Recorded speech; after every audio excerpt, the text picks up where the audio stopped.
Bonjour, je me présente, je m'appelle Kevin, je suis professionnel du paysage.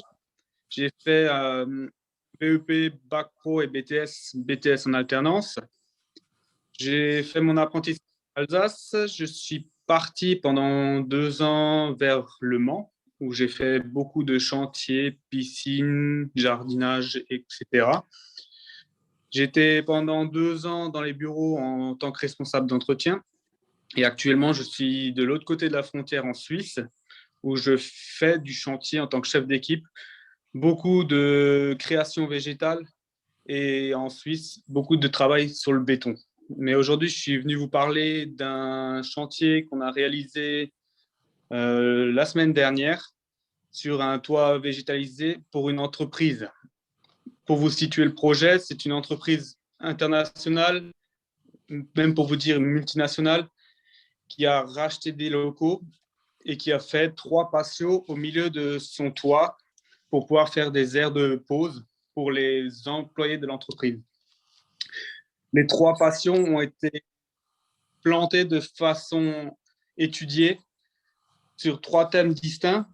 Un thème sur le Japon, un thème sur les végétaux locaux et un thème un peu plus généraliste. Ce travail a été voulu dû à la multinationale, quoi. Voilà, donc on a rencontré quelques problématiques techniques sur la gestion de l'eau, sur le poids des matériaux qui doivent être utilisés, parce que les contraintes qu'on a sur un toit ne sont pas les mêmes contraintes qu'on a sur un jardin pleine terre. Déjà, le problème de la gestion de l'eau. Avant de pouvoir mettre de la terre en place sur un toit, on doit appliquer un plastique alvéolaire qui va retenir quand même une partie de l'eau pour que la plante puisse aller puiser dans son substrat qu'on aura mis par-dessus. Il faut aussi prévoir pour les toits végétales un système d'arrosage, car c'est un minimum, parce que comme c'est des patios fermés entre des vitres, l'évaporation de l'eau se fait 2 fois plus rapidement, voire même 3 fois plus rapidement que de l'eau normale, due à la chaleur. La réverbération du soleil sur les vitres augmente très fortement la chaleur de la terre. Autre contrainte que je vous ai exposée auparavant, c'est la gestion du poids. Donc, on a choisi d'utiliser un substrat allégé à base de pouzzolane et de terre type compost, qui n'est pas très nutritif parce que c'est de la terre qui n'est pas très dégradée. Et le problème, c'est que tout ce qui est dégradation ne se fait plus sur un toit, comme tous les lombrics et tous les facteurs qui permettent la modification, la décomposition, ne sont plus là. Donc pour cela, il faut quand même, on revient sur le thème avant, que l'eau soit vachement présente sur le toit. Donc le substrat allégé, on l'a monté sur le toit à l'aide de pompes projetées par un camion. C'est du substrat qui est, comme je vous ai dit auparavant, composé de pouzzolane et de terre. C'est très léger. Niveau poids mètre carré, je ne pourrais pas vous dire exactement combien c'est, mais je sais que la contrainte était à 250 kg par mètre carré sur ce toit-là.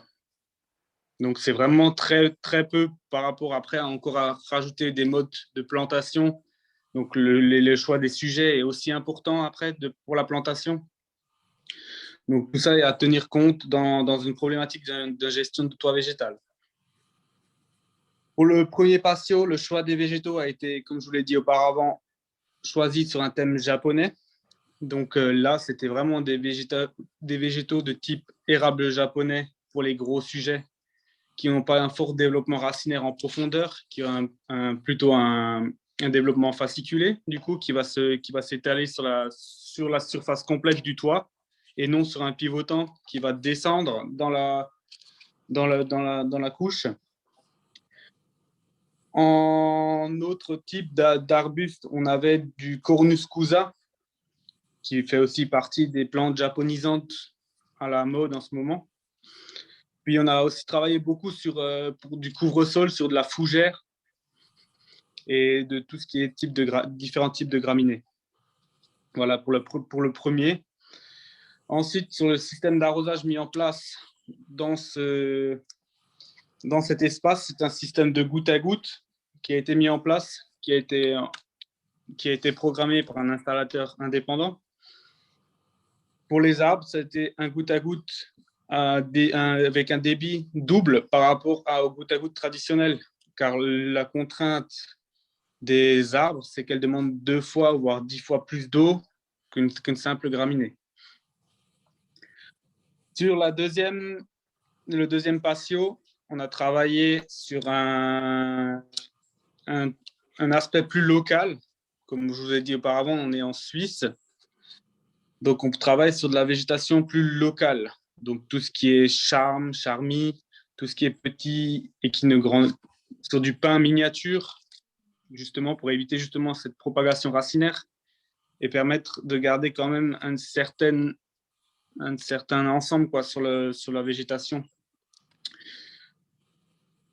Enfin, sur l'aspect végétal, sur l'harmonie, on a choisi de ne pas travailler avec 50 espèces végétales différentes. On s'est limité à 2 voire 3 arbustes et 3-4 types de couvre-sol qui restent quand même cohérents.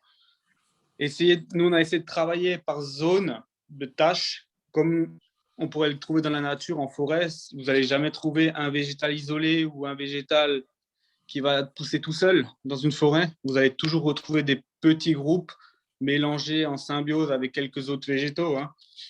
Par exemple, là, dans le côté suisse, on a mis des petits cyclamènes qui vont qui vont faire bien couvre-sol en dessous des arbustes, qui vont faire pas mal d'ombre, parce qu'on a travaillé aussi sur ça, le fait d'avoir de l'ombre avec les plantes pour pouvoir mettre des espèces qui supportent plus ou moins quand même la chaleur. Autre chose sur les plantations, on a essayé de limiter les petites tâches, on a essayé de faire des grosses tâches un peu plus imposantes parce que ça fait toujours un ensemble végétal et on a choisi des végétaux qui ont la même couleur de floraison à quelques nuances près, de rose par exemple, on a mis du blanc moucheté de rose sur de l'agora, quelque chose comme ça, un peu plus léger que des arbres imposants. Et on a essayé de mélanger ça avec des plantes roses, avec quelques bulbeuses, pour avoir des périodes de floraison différentes. Et pas toujours avoir un endroit qui va être joli à la vue, plutôt qu'avoir tout le temps des taches qui fleurissent tout en même temps. Voilà. Après avoir eu la contrainte technique, on a eu aussi une contrainte de gestion de chantier, qui ça est très importante sur une toiture végétale. Donc déjà, en planification, on a dû planifier ça bien à l'avant. On n'a pas pu planifier ça à la dernière minute parce que le problème, c'est que comme on n'a pas d'accès, il faut tout monter à la grue, premièrement. Deuxièmement, les toits doivent être étanchéifiés avant notre intervention, ce qui est normal, sinon vous allez avoir tout le temps des infiltrations sur le béton. Et ensuite, on a dû planifier tout ce qui était mis en place de bordures parce que les massifs ont été entourés par des bordures métalliques pour faire de la retenue de terre. Parce qu'entre les massifs, il y a des terrasses bois qui sont mises sur cet espace, posées sur plot. Donc pour ça, pour faire les retenues de terre et pour avoir un peu de volume dans nos plantations, on a choisi de mettre des bordures métal. Donc tout ça a été fait auparavant, tout ce qui est bordure métal. Et ensuite, nous avons mis en place, sur le plan technique, les dalles alvéolaires qui retiennent l'eau. Donc, c'est des espèces de plaques qui ressemblent à des coquilles d'œufs qui sont trouées une sur deux. Et une sur deux est pleine pour avoir une certaine retenue d'eau en dessous de la végétation. Donc, vous avez la végétation qui pousse ici. Vous allez avoir votre substrat allégé qui va être sur cette hauteur-là, entre 30 et 50 cm sur le toit, pour être exact. On a eu, en fonction de la taille de la motte, des végétaux choisis. Et en dessous de votre substrat, on va avoir notre plaque alvéolaire qui va être posée directement sur l'isolation du toit. Autre contrainte qu'on a eue, c'était l'évacuation de l'eau. Tout le toit est posé à 3% vers le milieu parce qu'il y a l'évacuation d'eau pluviale qui est située au milieu du toit. Donc, autre contrainte, c'est de maintenir cette terre en place pour éviter qu'elle finisse dans ces tuyaux et qui bouge tout le bâtiment. Pour cela, on a utilisé du géotextile sur les bordures, justement pour faire une barrière contre les particules fines et contre tout ce qui aurait pu engorger cette évacuation. Du coup, sur ce toit, on avait des contraintes autres pour l'approvisionnement, comme je vous l'ai dit auparavant, pour monter la terre. Donc, comme c'était au 3e étage, monter tout ça par seau ou par brouette, c'est impossible, clairement. Donc, pour cela, on a utilisé un camion pompe qui vient en silo et nous avons fait passer les tuyaux de projection au-dessus du toit. Ensuite, pour l'approvisionnement des plantes, tout est venu par camion le matin où on a monté les plantes. Et nous avons aussi monté des roches parce qu'on a monté aussi des grosses moraines. C'est des gros galets qui font quelques centaines de kilos quand même pour les plus gros.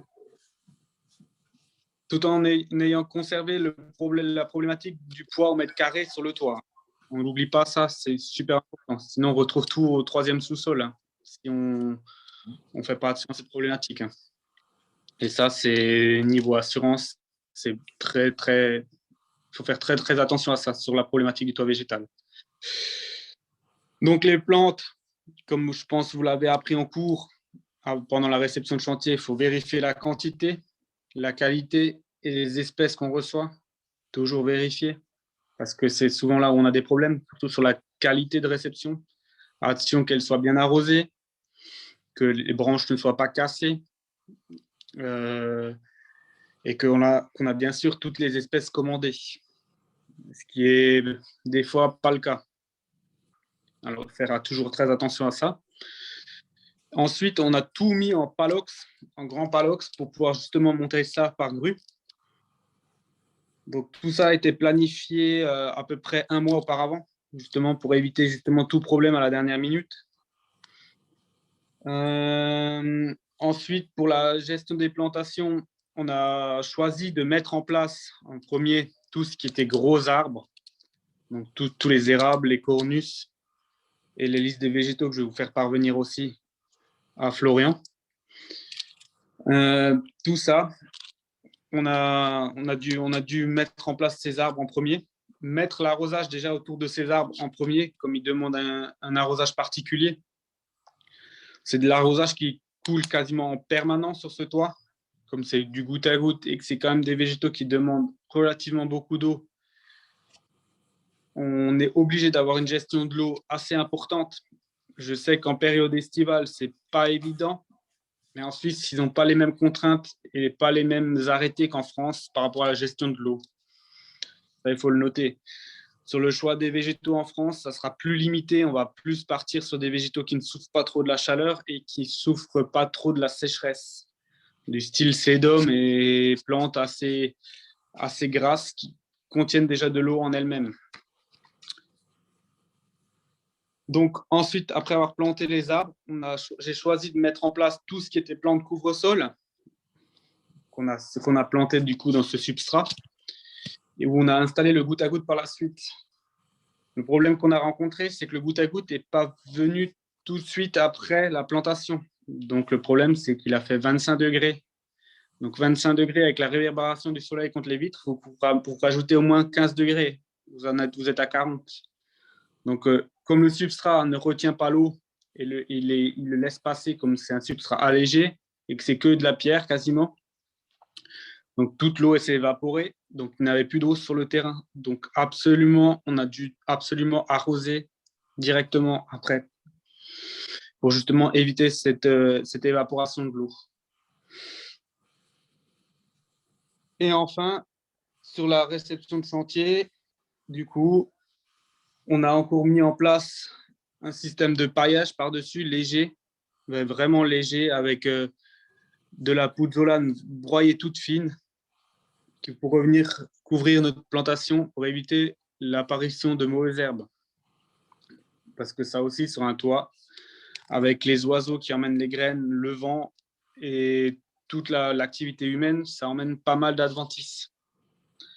Voilà, donc sur la gestion d'un toit végétal à mon niveau, je vous ai exposé ce que je savais. Posez-lui les questions que vous avez là-dessus et on essaiera de faire une autre vidéo pour répondre justement à vos questions. N'hésitez pas. Et si vous avez d'autres questions sur les végétaux, n'hésitez pas.